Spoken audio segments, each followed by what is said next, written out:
Assalamualaikum warahmatullahi wabarakatuh. Waalaikumsalam warahmatullahi wabarakatuh. Bagaimana kabarnya? Alhamdulillah baik. Oke, mari kita awali ini dengan semangat dan membaca basmalah bersama-sama ya. Berdoa dimulai.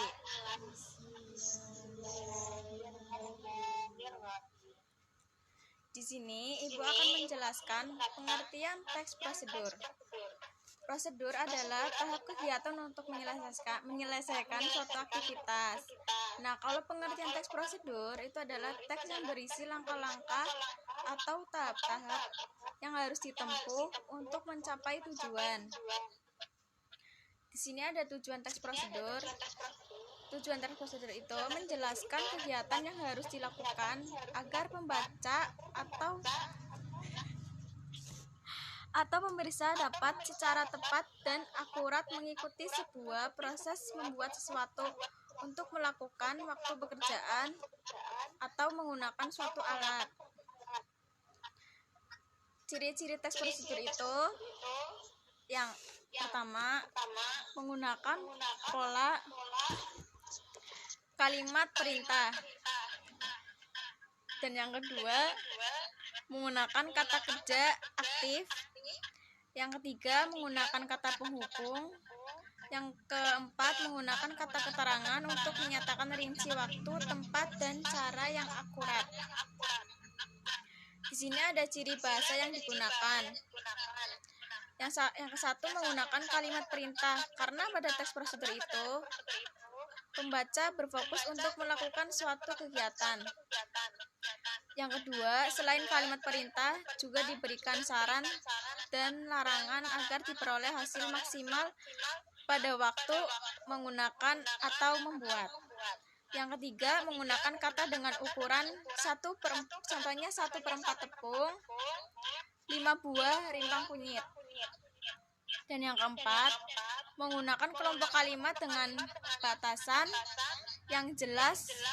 Contohnya, rebus hingga menjadi bubur, lipat bagian ujung kanan sehingga membentuk segitiga sama kaki. Yang selanjutnya ada struktur teks prosedur cara melakukan pekerjaan. Yang pertama itu ada tujuan. Tujuan itu kayak misalnya pengantar umum sebagai penanda apa yang akan dibuat, dilakukan, dan motivasi. Dan yang kedua itu langkah-langkah kayak berisi urutan langkah-langkah cara membuat. Dan selanjutnya ada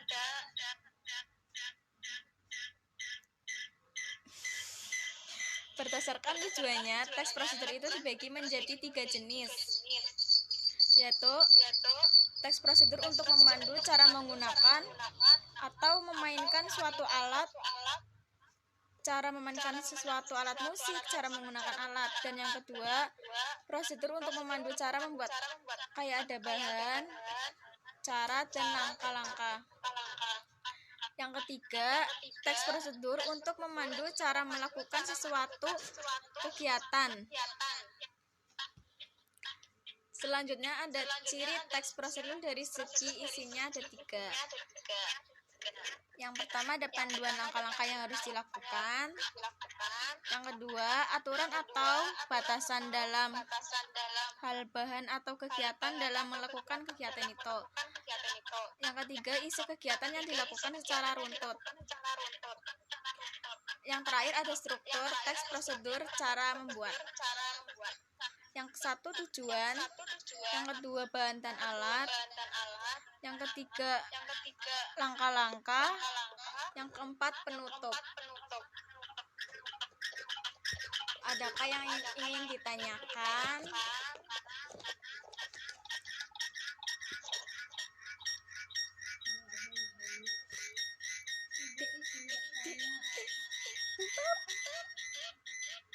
Tidak ada, Bu.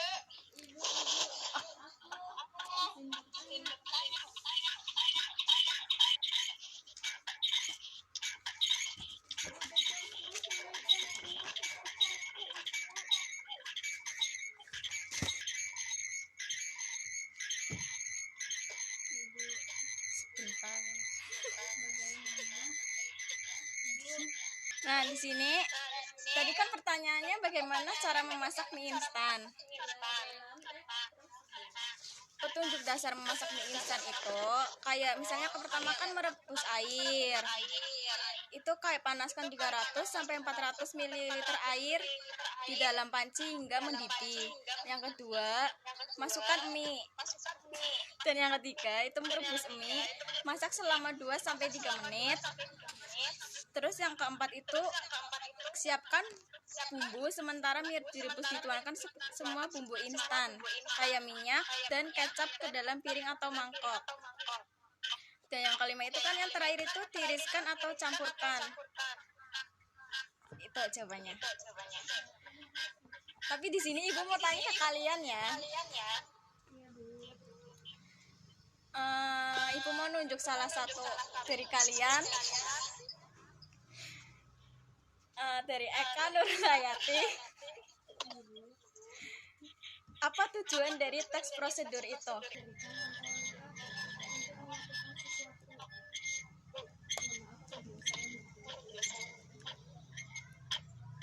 Untuk pertanyaan selanjutnya buat Helsa Zaskia Ardeni.